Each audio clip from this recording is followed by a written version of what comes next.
David Grasso at Salty, or maybe I should just have you introduce yourself. It's late in the day. Yeah, cool. So I'm Steve Tidball, and I'm the CEO and co-founder of a sports brand called Vollebak. Tell us about your brand. So basically, we wanted to set up a brand that built the future of clothing. It's dead simple. So essentially, we use science and technology to create the future of clothing in a way that's not been created before. So that led to, we created the world's first jacket ever built with graphene. We create a jacket that can be charged by sunlight and glow throughout the night. We work on crazy stuff like biomimicry, so clothing that mimics stuff like squids and butterflies. And we also have a range of clothing that's designed to last 100 years that you can put a blowtorch on and you won't be hurt. So that's been in the news recently, the pollution of textiles and, the habits that we've acquired in recent years, especially with fast fashion, et cetera. I buy a suit and I throw it away. I'm guilty of that. Why is that not like the best idea? Well, I think ultimately we should be trying to consume less, and I think clothing can be a massive part of that. So it's not a brilliant industry for that. And so our focus really with this particular line of clothing is, essentially it's a moonshot, right? Like there's no definitive way of saying whether a piece of clothing can last 100 years yet. But in having those aims and in making those aims popular and cool, then our hope is that we can drive some of that sustainability forward. So instead of looking, you can look at it two ways, right? You can look at how long do your clothes last and what do you do when you dispose of them. And our first method of going at it was how long could a piece of clothing last. That was our aim when we went into this. Do you have a generally small closet then? Yeah, I do. My closet actually contains clothes that are an average of about 25 years old. Oh, you're into retro stuff then? Well, no, I'm into not throwing stuff away. So all my sports stuff is actually really old, and it's the stuff from when I was a teenager. And then I have the newer stuff from our brand. But the idea is that that'll last at least 100 years.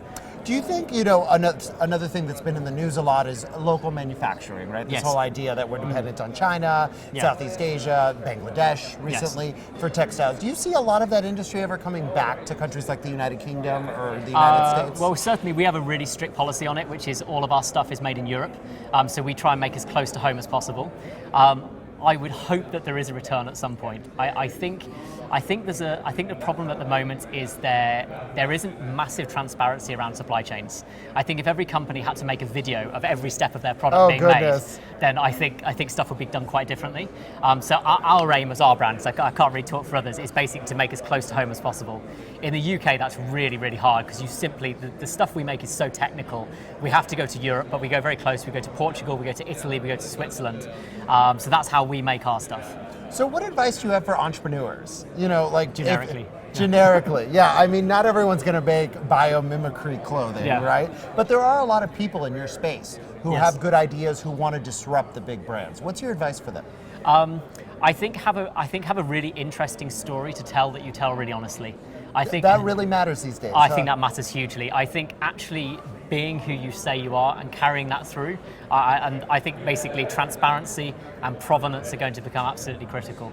And if you do have that story, if you do have that ethos, is it easier to fetch a higher price for your stuff because it's seen as premium? I think if you can do a good job of explaining why it's that price, I think that's key. So I think a key part of it is actually storytelling, and I think in really high fashion that's done. But as you move sort of down the chain, I don't think that's done so much. I think yes, if you can explain, we go to great lengths to explain like literally how long our stitching is, how was it made, what factory it was made in. We go to really great detail to show people how our products are made. I think that has an influence on pricing for sure. But then you have to have an audience who can afford to pay for that, because if you're to have principles, they do cost money. And how do you ever go big market if you have to have this defined list of ethics that you're going to play by these rules? How do you ever compete with Zara and H&M? We don't intend to. I think it's the honest choice. Yeah, really? That's a choice we made very early on.